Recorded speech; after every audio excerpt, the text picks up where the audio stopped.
Magandang araw mga katagay, and for today's pulutan, gagawa tayo ng my own version of papaitan.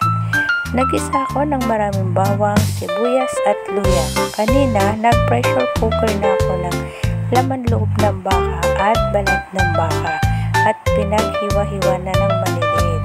Ngayon, isangkutsa natin yan at hayaang kumulo ng mga 10 to 15 minutes para lumambot pa siya. At syempre, naglagay ako ng tanglad para pampawala ng lasa.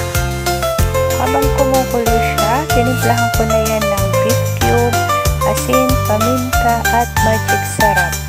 Syempre, according to your taste yan. Naglagay na rin ako ng mga 5 pirasong kalamansi, iniwa ko na sa gitna, at siling kulay green at hayaan lang siyang kumulo ng mga 5 minutes.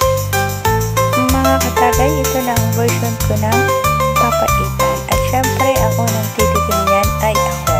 Time check, 1 o'clock ng hapon at hindi pa ako nananghalian kasi inantay ko talaga itong maluto. Mga katagay, sakto lang ang lasa at lambot niya. Malamang makakadalawang gin bulag na naman kami ni Chris mamaya. Pero sa ngayon, kain muna tayo.